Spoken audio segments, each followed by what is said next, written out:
मुळामध्ये एकनाथ शिंदे स्वतःला मूळचे शिवसैनिक समजतात असं लोकांना भासवतात आणि आज जे देशाचे गृहमंत्री यांच्या समोर लाचार कसे झाले ते पण त्यांनी दाखवलं.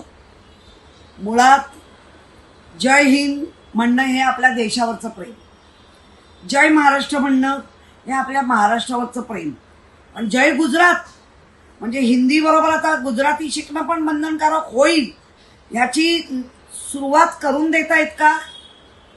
त्यानंतर तुम्ही बाळासाहेबांचे विचार घेऊन चाललो असं कायम लोकांना भासवताय, पण त्या विचारामध्ये जय गुजरात बाळासाहेबांचा कधीच नव्हता.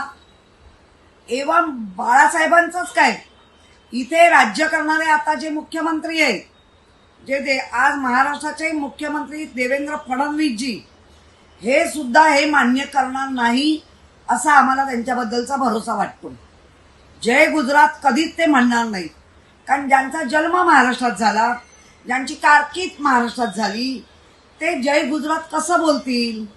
आणि मला असं वाटतं सपशेल लोटांगण घालण्यासाठी आणि शहाणा खुश करण्यासाठी, त्यांना परत परत आठवण करून देण्यासाठी की मी तुमचा किती पाईक आहे, मला 2.5 वर्षांनी मुख्यमंत्री द्या, हे भासवण्यासाठी आता ते जे काय पाईप झालेत आणि त्या पाईपातनं आता काय काय वाहत आहे हे मराठी माणसं, महाराष्ट्रातली जनता सगळे बघतायत.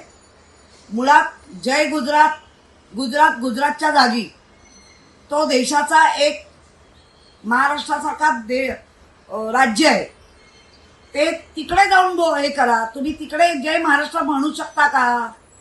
ऐकून घेतील का? का महाराष्ट्रात तुम्ही ही आग लावताय? हिंदू हिंदू मुसलमानांमध्ये तर ऑलरेडी लागलेली आहे, आता प्रांतवार लागते, आता भाषेवार लागतंय. त्याच्यामुळे महाराष्ट्र अतिशय अस्थिर झालाय आणि अस्थिर काम करण्याचं मुख्य ज्यांनी धुरा वाहिली आहे ही अस्थिर करण्याची, ते उपमुख्यमंत्री एकनाथ शिंदे यांनी केलेली आहे. त्यामुळे अशा गोष्टीचा महाराष्ट्र, मुंबई निषेध केल्याशिवाय राहणार नाही. आता isakal.com आहे देशातील नंबर 1 ची मराठी न्यूज वेबसाईट. प्रत्येक अपडेटसाठी isakal.com ला नक्की भेट द्या.